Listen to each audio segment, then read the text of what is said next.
সৰস্বতী পূজা বুলি ছোৱালীবোৰ ইমান ধুনীয়াকৈ সাজি কাচি স্কুল কলেজলৈ গৈছে। আমাক আকৌ আগতে এনেকৈ কাপোৰ লৈয়ে নাপালোৱে, মানে মাহঁতে দিয়ে নাপালে। মাৰ ভাগৰ যি আছিল সেয়াকে পিন্ধি একদম জটং পটংকৈ যাওঁৱে নহয়। তাৰপাছতে একদম ষ্টুডিঅ'ত গৈ ফটো উঠোঁ এখন দুখন। বিশেষ মানে সৰস্বতী পূজা বুলি সেইখিনি আনন্দ আছিলে। আমাৰ সৰস্বতা একদম ঘৰৰ পৰা ওলাই আহিছে ইয়ৌকে। তাৰপাছতে মই ঘৰৰ থাপনাতে বেটা আৰু মই সেৱা লৈ ল'লোঁ ধূপ জ্বলাই, আৰু এইফালে ল'ৰা আৰু মই ওলাই আহিলোঁ ওচৰৰ স্কুলখনলৈকে। বেটা যিহেতু গাটো বহুত বেয়া, সেইটো কাৰণে আমি তাৰ স্কুললৈ নগ'লোঁ। বহুত দূৰো হয় যিহেতু, গাড়ীত বা স্কুটিত যাবলৈ অসুবিধা, গাটো বহুত বেয়া কাৰণে। আৰু এইফালে আমি ওলাই আহি দিলোঁ, আৰু ধুনু নবৌ আহিছে। ধুনুৱে কৈছে বোলে তাই বোলে মোৰ ভিডিঅ'ত বোলে সম্পূৰ্ণকৈ নোলায়, সেইকাৰণে আজি অকণমান সম্পূৰ্ণকৈ দেখাই দিলোঁ বোলে। এইফালে বৌ। তাৰপিছতে আহিলোঁ আমি, আহি সৰস্বতী মাৰ ওচৰত আশীৰ্বাদ ল'লোঁ। আৰু এইফালে দেখিছেনে একদম আমাৰ গাঁৱৰ বোৱাৰীসকল ইমান কামিলা, আহি একদম পটাপট কামত লাগিয়ে গৈছে, মগু বাচি আছে। আৰু মোৰ পালত পৰিলে আদা গুচোৱা, আৰু আদা গুচালোঁ দদৌৰ লগতে।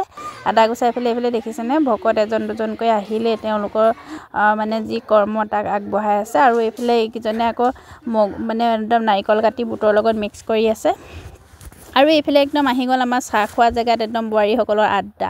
এইফালে বাইদেউ মানে আমাৰ ওচৰৰ স্কুলখন বীণাপানী প্ৰাথমিক বিদ্যালয়ৰ হেড বাইদেউ হয়।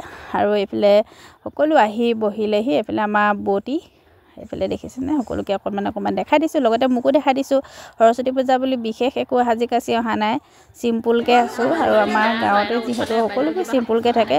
আৰু এগৰাকী দেখিছেনে একদম পূৰা হাতখেকা ল'বলৈ লাগি গৈছে, একদম নতুনকৈ ছোৱালী এজনী দেখি।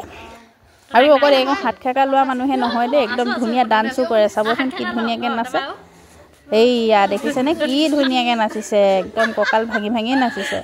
আৰু এইফালে এজনী খুব হাঁহিবলৈ লাগি গৈছে, আৰু লগতে আমি হাঁহিছোঁ। আৰু এইফালে আকৌ একদম আমাৰ খুৰীৰ প্ৰেম কাহিনী শুনি থাকোঁতে, মানে কেনেকৈ বিয়া হ'ল শুনি থাকোঁতে ঘটনা এটা ঘটিলে নহয়। ধামকৈ গামলা এটা পৰি গ'ল ওপৰৰ পৰা। এইফালে ৰাইজ একদম ভয় খাই গ'লগৈ। চাবচোন দেই, মনে চাই থাক। দেখিলে নে একদম মানে হাঁহি গোটেইখন ক'ব নোৱাৰা হৈ গৈছে। আৰু তাৰপাছতে আহিলোঁ বাহিৰলৈ, দেখিছোঁ একদম বহুতখিনি মানুহ হ'ল দেখোন। আমাৰ গাঁওখন যিহেতু সৰু, বহুত বেছি মানুহ নাই। আৰু যিখিনি আছে ডাঙৰ জীয়ৰী ডেকাবিলাক বেলেগ স্কুললৈ গুচিয়ে যায়গৈ, সেইটো কাৰণে গাঁৱত বেছি মানুহ নাথাকে।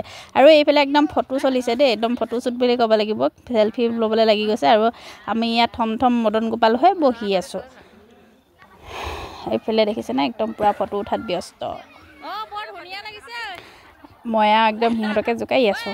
এইফালে এইকেইজনী কিনো লাগিছে, দুইজনী একদম কৰি। এইফালে মানে কি, এগৰাকীয়ে বেলেগ স্কুলৰ পৰা প্ৰসাদৰ ভাগ এটা আনিলে। আমাৰ ইয়াত যিহেতু প্ৰসাদ ভাগ কৰা নাছিলে, সেইটো কাৰণে একদম থপাথপি লাগিছে। আৰু গোটেইকেইজনীয়ে খাবলৈ নোপোৱা নিচিনাকৈ, ইহঁতি মানে প্ৰসাদ খায়ে নাপোৱা নেকি জানো বুলি ভাবিছে নেকি? নহয় দেই, খায়ে থাকে, এনে ধেমালিহে কৰিছোঁ। আৰু এইখিনি দেখিছেনে মোৰ একদম কোলাত ক'ৰবাত পইচা পৰিলেহি, ক'ৰবাৰ পৰা নহয়ও।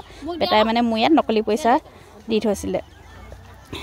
তাৰপাছতে এইফালে একদম মই কাম এটাত যোৱাত প্ৰসাদ বিটাই খাই আজৰিয়ে নহয়, মই একদম শেহতীয়াকৈ পাইছোঁহি। ভাবিছোঁ মোলৈ প্ৰসাদ নাই নেকি? আছে, কাৰণ বৌৱে মোলৈ প্ৰসাদ লৈ থৈ দিছিলে।